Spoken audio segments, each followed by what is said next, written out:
Wolltest auch du schon mal einem AAA-Games-Komponisten deine Fragen stellen? Diese Möglichkeit hatte nicht nur ich, sondern auch ganz viele Zuschauer auf der SoundtrackCologne 16 2019. Zum ersten Mal durfte auf der SoundtrackCologne mitgeschnitten werden, dafür herzlichen Dank. Und du hörst hier einen Auszug aus dem 90-minütigen Panel mit dem kanadischen Games-Komponisten Michael McCann, der die Musik für die Spiele Deus Ex, Borderlands 3 und Splintercell produziert hat. Die Musikbeispiele sind hier aus rechtlichen Gründen nicht zu hören, alleine dafür lohnt es sich, live zur SoundtrackCologne zu kommen. Das ist der dritte Teil. In Teil 1 und Teil 2 verrät Michael McCann, wie viele Live-Instrumente er nutzt, wie er überhaupt seinen ersten Job bekommen hat, welche Audiofiles verschickt werden und wie viel Zeit er für die Komposition von Borderlands 3 hatte. Herzlich willkommen zu Soundcast. Mein Name ist Tim Heinrich.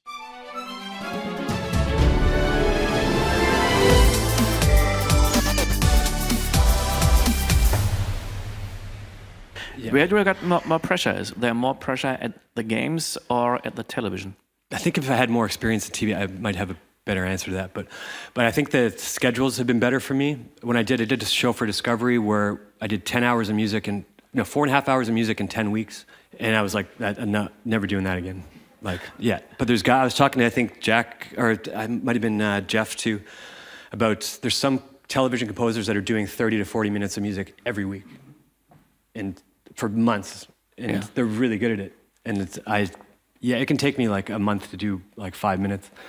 So I guess you don't have the time to try things, turn some knobs and say, well, that doesn't fit very well, so let's try the next something like this. So you get more freedom when you compose for the games. Yeah, I find games like albums, because there's a really long production time and you can kind of and immerse yourself. And the other thing is that you're not, I guess it kind of depends, because you have, one thing I don't like about TV and film too is scoring under dialogue. I really don't like it. And that's generally usually absent from games, but at the game side you have the interactive side, which is a whole other thing. But what I like about games, at least in my experience, like with Deus Ex Human Revolution, was that it was 2.5 years, and it's super personal, and it's just me and just working in that world for that length of time. So it feels more personal, unless, I think if it was only like 8 months or 6 months, you kind of be in and out, and there was better ideas by the second year than I had in the first. And I was slowly kind of getting involved in seeing where the art direction went, and the game kept on getting more evolved, and I could go back and correct stuff I had done at the beginning. And stuff I've done in TV and film, I'd never had that happen. You told me some interesting thing about Deus Ex. You didn't write for the persons, you wrote for the environment. For the environment, yeah. That's been your concept. Yeah, it's usually how I write specifically. I don't know if that works for everybody, but on that one is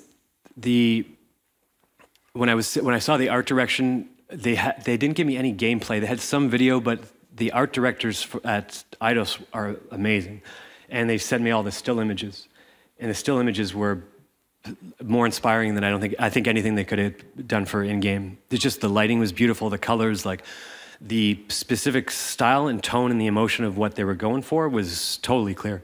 So for the first year, I think half that soundtrack was written just on concept art. And a lot of that comes from that, is that when I started seeing the game, it started to throw the writing off. So you're writing for concept art, so basically this beautiful piece of artwork, and you write a piece of music, and then you see the in-game, and it's totally different. It's like the graphics aren't as high quality, but it still looks amazing, but it's very different once you start walking through those environments. And I think it started to kind of fuck up my writing a bit. So I kind of stuck back to the concept art, because it was basically a single still image of this environment. So if it's like Hengsha, China, and it's the streets, it's this beautiful image of what this kind of underground, kind of like impoverished kind of street will look like. It gives me the lighting and the emotional tone. And it's like, this is all, I totally got it. And it seemed to work that way. So there's still cinematics where you get more into the story, but most of that score is entirely built, to the environment. And then that also is when you see stuff in the environment, I tend to bring a lot of sounds from the environment in. So if it's folk music from a certain place, or instrumentation, or radio and television, clips and like weird sound design things, I tend to bring them all into the sound, like into the music, so that if you're playing the game, a lot of the music feels like the sounds are coming from the environment, Even if they're musical and they're rhythmic and they're melodic, they're still built from sounds that would exist in that. So like on screen and off screen. Yeah, I think that's probably somewhat common for composers, but yeah. And you don't have any agent, is it right? No. You do all the contracts on your own? Yeah. Yeah, with a lawyer, but yeah. Yeah. Did some agents ask you, well, I want to work with you, and said, no, I don't want, or? Yeah, I've had a few. Yeah, I prefer to work. I kind of solo. Yeah, no management or assistants, or I'm kind of just my own little thing in a loft. Yeah, it causes some problems, but yeah. But you wouldn't like to have an agent? No. Yeah, I prefer not. And I don't, because I work on projects every few years. So if I was doing a lot of projects, like in 2007, I had an agent, and that's 2008. And I think I was doing like a TV thing and another TV thing and a game thing, and none of the music I liked. All of this is super flat, and I can't feel through it, you know. Yeah, so I think now I work kind of specific, especially as people like Raisin came after me for Borderlands because he specifically liked stuff I'd done, and he's like, I have your stuff temped into the concept art, and he's like, so he's specifically looking for something that I'm doing. Like, when you say a project needs 2 years, is it sometimes? It could be a month. Yeah. I mean, it just depends on how big it is. Yeah. Did you have some parallel projects or something? Somebody calls you and asks, Michael, we want to have you to compose the next game. You say, well, I can't do this. Can you wait 6 months? Or did it happen? Yeah, I used to take that, but now I just say, yeah, it's kind of no. If I know I'll be on something for a year or whatever, then everything's like no. Yeah, I'll just clear it. Like, I won't do anything. Like with Borderlands, I think I did one thing in like the first month, and then it was 100% that was kind of all I focused on for a year and a half. So you had to say no a few times. Yeah. Okay. Yeah. So we'll see. I mean, this might be the last project I ever do. So yeah, depends on how it comes out. But yeah. Okay, let's listen to some other examples. I guess you brought a lot of stuff with you. It's been interesting because I always try to hear the real instruments and how they have been processed, and the only thing I could recognize has been reverse played guitar. Yeah. And I don't know, did you use the delay effect here again? Yeah, there's probably quite a bit of that. Yeah. Yeah, and for sure. And most of the ARPs I do are usually, some of it's synthetic and some of it's on a guitar, and then I kind of merge the two together. It creates like a weird tone. It's hard to explain, but it probably sounds super normal. But so yeah. It sounds very organic because you combine organic sounds, process them a little bit, and then you take synthesized sounds and combine them so it doesn't sound like techno. Yeah, it sounds a little bit more natural. Yeah, for sure. Yeah, because I find that even because I was never really influenced, even though doing electronic stuff, I was never influenced. Like, I'm not a big fan of like the Blade Runner soundtrack, which is weird doing Deus Ex. What I like about the Blade Runner soundtrack is primarily the acoustic stuff. I think it's like Tales from the Future. I forget, there's a few tracks, but I think I kind of leaned more on the acoustic side of things, especially with like hip hop and breakbeat. And so with doing stuff like this, it's weird because that synth wave and that kind of that Blade Runner tone, and that especially that Basil Palladorus kind of Terminator stuff, like that whole genre of music is one I'm not a huge fan of. So it's trying to figure out how do I do my style in that world. And I think with the Deus Ex was a little difficult because it's the references when I first started in that franchise were 9 Inch Nails, and they were all super, super electronic. And then I came back with Lisa Gerrard and Peter Gabriel, Eamon Tobin, some Elliot Goldenthal's stuff. There was just references that I was like, we can take this in another direction, as opposed to just doing a straight cyberpunk kind of score. But it took some convincing for them to be kind of like, I want a lot of vocals and I want a lot of world vocals and world instruments and acoustic instruments and minimal electronics. And then it slowly was a fight back and forth until we end up somewhere in the middle. Like, do you record your own voice and create your own vocals? Yeah, sometimes. Yes? Yeah.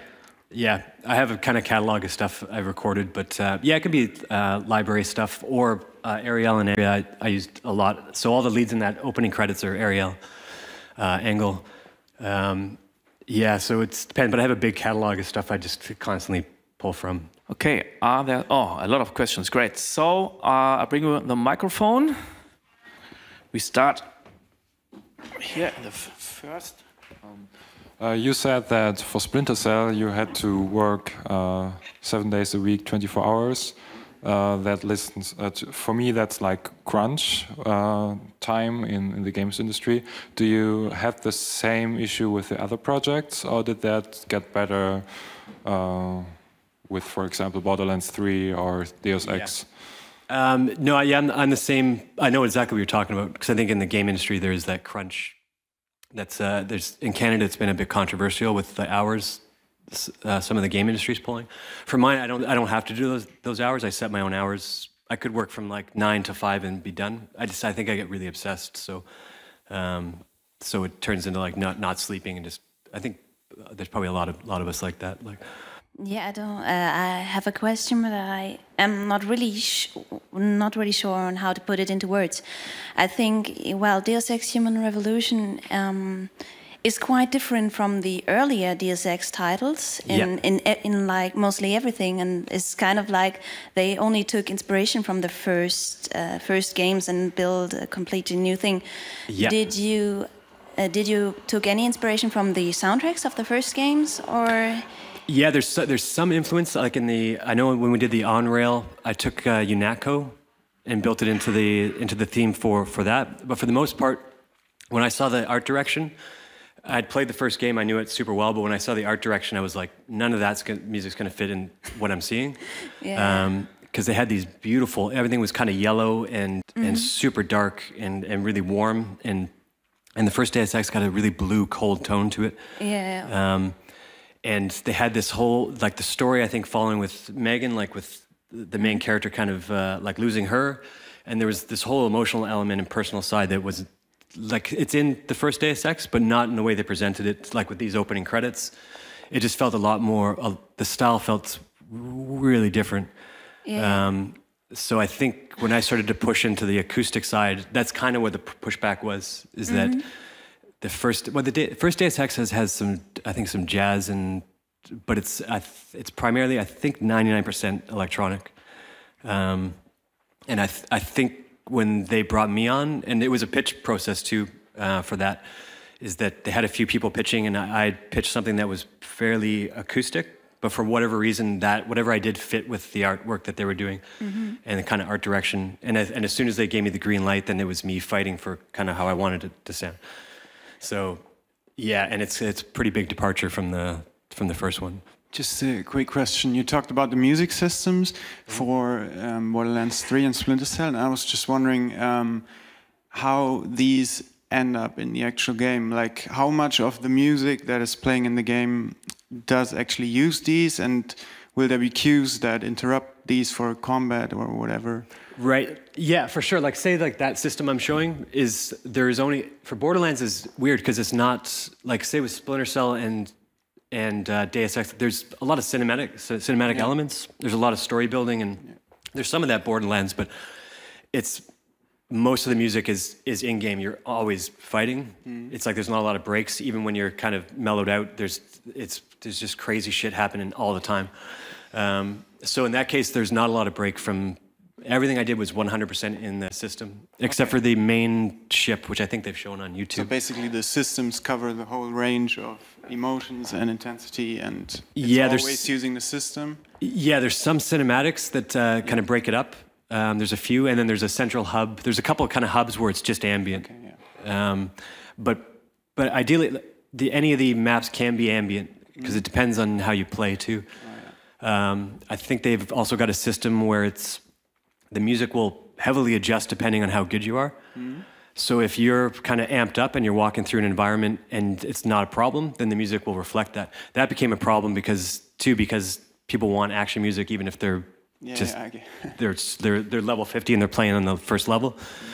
So that became I'm not too sure how they solved that, but because they did one demo and even I said it was like, it's weird that I get I get what they were doing. They're like, yeah, we're trying to figure out how to compensate because people still want action music, even if it's easy.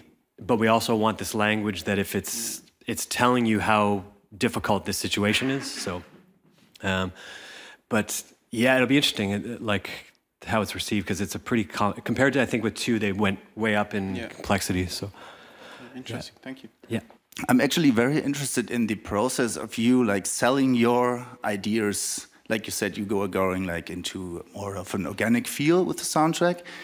And how's like because you're writing from concept art and you don't know how it will feel like in the end when there's actually moving elements in the game. Yeah. And you said, okay, I don't want like this Blade Runner because this like more the stereotypical like Blade Runner-y sci-fi, cyberpunk stuff.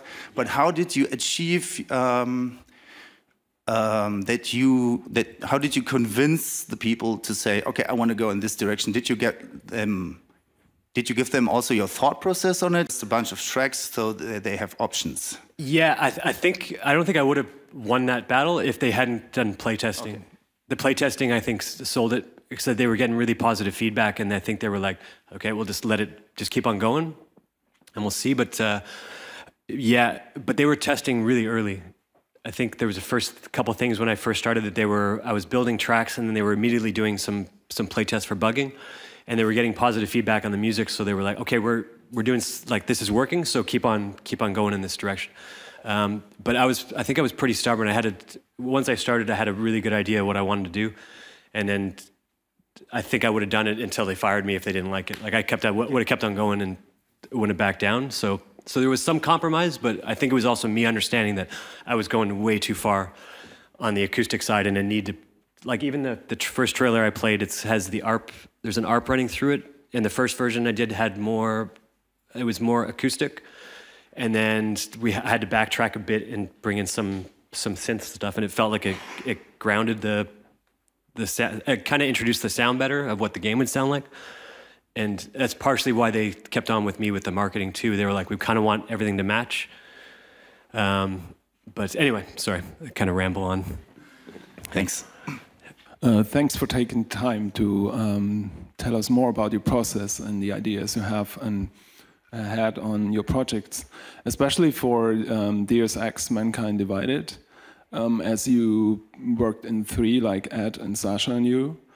For example, for TF29, did Sasha wrote the cue, send it to you, and you did the creative direction process on it, or something? Can you talk about something like that? Oh, sure. Yeah, no, that's every track was split. Everybody did their own track. So Ed did his own, and then Sasha did his own, and then mine. So something like TF29 is just me. Yeah, and I didn't envy Sasha on that one because he came in about a year into it. And because when I started, I was working pretty slow, but the game was way bigger than they expected. And just in the scope, because the music system was more complex. And I had done about, I think 100 and something pieces of music for the first one. And then the second one there wasn't as much music, but the music was way more elaborate. So it was taking me longer. So he had to come in and basically they were like, okay, so you need to sound like what we already have. And I didn't want that either. So I think eventually he was kind of like, do your thing. Like, so I'm hoping that, yeah, it sounds like he said he kind of got what I was doing, but was able to do his own thing. And then Ed did Breach, and Breach was completely separate. It was like its own project, so he could do whatever he wanted. So. Yeah, thank you so much for the interview and all of the insights. I have a question because I thought in the trailers it was pretty amazing when the sound design and the music worked really well together. And I was just wondering if you, at the process of composing, had the sound effects track already and considered it, or if it was the sound designer adapting to your music, or yeah. Because you were working on sound design as well in your earlier career, so I figured you might be interested in like having them melt together, kind of. So for sure, yeah. For the Deus Ex, pretty much everything that's not dialogue or like actual gunfire, like actual like literal sound effects, is generally me and the music. So okay, nice. So I played just the music with those trailers. They'll probably sound exactly the same, except for without the explosions and the dialogue. Oh, that's awesome. Cool. Yeah, so all the intro to the one with the flying up to the wings flying up to that's all part of the music. Okay. But I think because it blends, it's all coming from the same kind of production palette. So I feel it generally works better. And when they did, there was a sound designer that there was a couple of the guys that were doing stuff, but they became kind of like, how do you mix? Because they're looking at it and doing some of the run-ups to the logos, and they'll kind of do like a but then for me, for music, I can kind of bring it out of the music and have the music tail off and then reverse and then bring in a whole another piece of music that turns into that same sound effect. I think it tends to work a little better that way. But yeah, but we did some things where it's a few experimental ones where they just did sound effects and I just did a little bit of music and they could kind of do their thing. And okay, so it was a bit of a back and forth as well? Or yeah, for sure. Okay, nice. Yeah, and that's Johan Bedreau, I think, that does a lot of the ones for the CGI trailer. And he's in Montreal, but not. He used to be at Eidos, but does his own thing. But yeah, I wasn't sure if he was ever happy, but when I delivered the music, I was like, I covered everything. Like, awesome. Cool. Yeah. Thanks.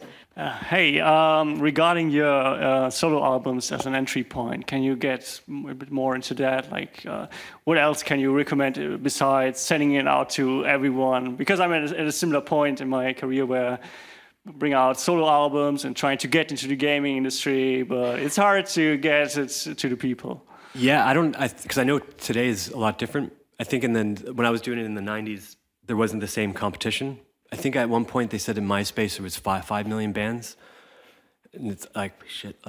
So these days, I don't know if the advice still works. I don't know if they're still in. I know there's music agents, like supervisors, I think here.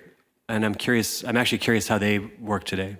Is if they're just kind of scouring Spotify or if people are still sending CDs or something like physical, or if it's just, because there's so much music, like.